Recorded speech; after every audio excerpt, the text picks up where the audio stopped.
Actress Roseanne Barr is out of hiding following the cancellation of her sitcom Roseanne back in 2018. Her show came crashing down hours after Barr posted a allegedly racist tweet about Valerie Jarrett, an African-American woman who was a senior advisor to President Obama. The tweet said that if the Muslim Brotherhood and Planet of the Apes had a baby, it equals VJ, Valerie Jarrett. Barr later apologized. This week, she participated in a Fox Nation comedy special and had this to say.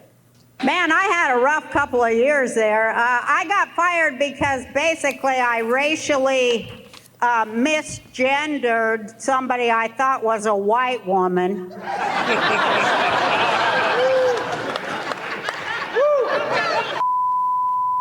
Huh? I know. I thought the was white. It's true. Well, it's kind of a return to stand-up after many years. And they offered me, to come and do a stand-up special. And it was in response to being, fired. And they came to my defense. And I was like, well, I thought about it. And I was like, yeah, I need to have my say. I need to answer. And because, I was kind of not allowed to even apologize for what happened. I was just like blackballed and, just totally canceled from even commenting on what happened. So I thought, well, stand-up is a great place to come back and say what happened and tell the truth about it, and also to talk about cancel culture itself and how horrible it is and how fascist. And jokes are a great way to, scorn power, especially during Biden's presidency. I love laughing it to scorn because it deserves to be laughed to scorn. Oh, I agree. And my jokes are so great. They're the most offensive. I was talking to my friends who also were canceled, and we all were saying, we made a pact together. When we come back, we're going to be even more offensive than we've ever been before. So it's worth noting for one that she did apologize at the time. She said, "I deeply regret my comments from late last night on Twitter. Above all, I want to apologize to Valerie Jarrett as well as to ABC and the cast and crew of The Roseanne Show.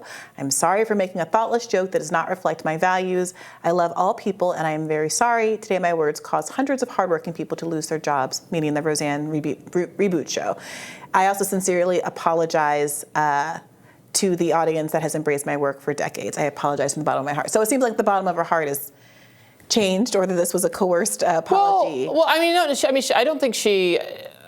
I think she's apologetic and thinks it was still pretty horrible that she lost everything over that. Look, I never found Roseanne's comment. It was not for me. I was not a fan of the show. I was not a fan of the reboot. Most of my life, I thought her political views were pretty kooky. In fact, I still think that. But you know what? I felt bad for her when that all happened. I believe her that she says she didn't know that Valerie Jarrett was a black woman. I totally believe her. Wait a minute. You can't have it both ways. Either you were sorry, or you think that you shouldn't have had. No. So first of all, the joke, whether or not Valerie Jarrett, even if Valerie Jarrett was white, what is the joke? That she looks like Planet of the Apes and the Muslim Brotherhood? What does that mean? I mean, it's an offensive joke. I don't think it's particularly funny, but it's mocking you can't mock a political official? Of course you can. But the question is whether or not a show... Is it funny to say Donald Trump looks like a tangerine? The question is whether or not a network wants to continue to invest in your self-titled show reboot if you have alienated a significant percentage of the possible audience. That's the question. Now, again, this was not a state cancellation. I think that this is nowhere near the relevance of something like the Twitter files and the kind of state pressure on social media companies to endorse or not endorse certain kinds of behavior or political thing. Now, I actually am sympathetic with the fact that she was kind of at the peak of cancel culture, if you want to call it that. And I think that today her show would not have been canceled, frankly, for saying the same thing or tweeting the same thing. You're right, it's not a government pressure issue. They can do ABC or whoever, ABC is the company. They can do whatever they want. I think it was really cruel and unnecessarily harsh to disappear her from public life over wait a minute. They canceled her show. Yeah. NBC didn't lock her up in a gulag. She, to the extent that she chose not to come back into public life, she didn't. She wasn't even really. Life. I think she's correct that she wasn't given much of an opportunity to publicly express her. Like I remember all the coverage at the time. So I remember actually I participated in a forum about this as it was happening for NPR. I'd have to check for some mainstream outlet, and the information that she didn't know that Valerie Jarrett was a black woman was not something the media was circulating until well after. I remember it if I vividly. recall. I remember that being her response vividly, and I also remember wondering, to me, obviously there's an element of the offense that is you're calling a black woman Planet of the Apes and doing the thing that so many people have done, which is dehumanize black people by saying that they look like and are worth as much as animals, apes specifically. However, that is only like a fraction of the actual joke and the offense. I mean, we're talking about a time at which Barack Obama has just kind of fairly narrowly won, or at least narrowly won the primary, in part because of all of the accusations, including by Hillary Clinton, that, maybe he is a secret Muslim. Donald Trump is basically starting his political career over birtherism accusations. And she's saying that that his senior advisor looks like, whatever that means, looks like a Muslim Brotherhood had a baby with we grant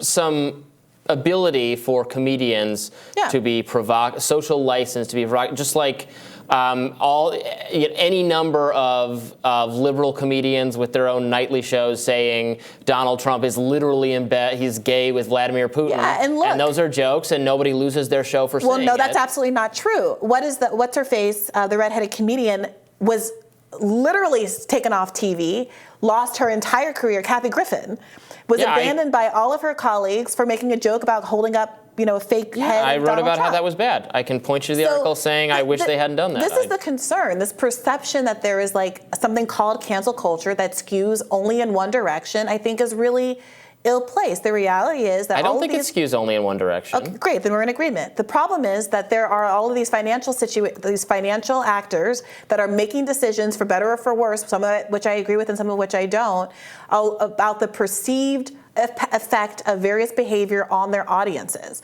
And look, the Roseanne reboot was a big deal.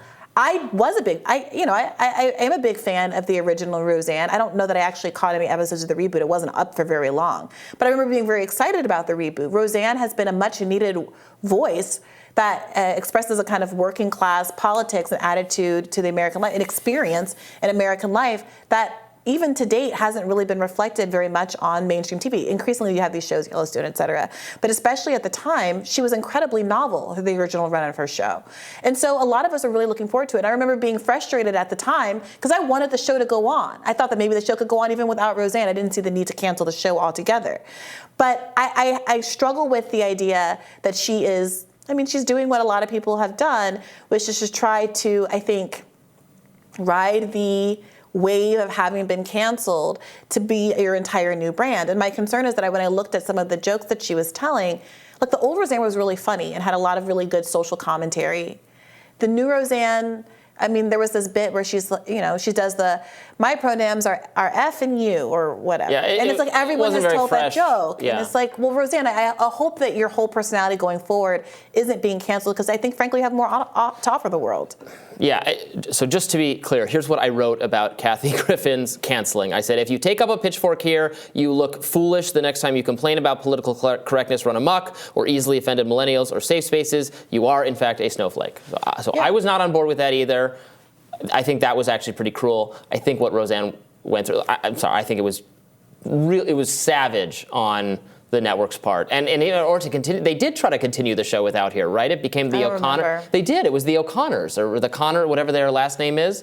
They absolutely continued with, and that was almost worse. It's like it's her thing. It was named after her. I'm sure they had the corporate right to do it, but I didn't. I thought the entire thing was ugly, and bad, and I felt very sorry for her, and I say that as someone who's never found her particularly funny, except for this fantastic joke she told that I will like Google, look for it online. I saved it because it was like in a tweet and it got deleted. It is, to my mind, the funniest joke ever told. I have it saved on my phone, and I just listened to it. Are you going to tell it to us? I don't think we can. We probably don't have the rights to show it. It has expletives in it, so it's a joke about Donald Trump. And it is the funniest joke there is. All right. Well, Roseanne, if you're watching, more of that. See what happens. We'll have more Rising right after this.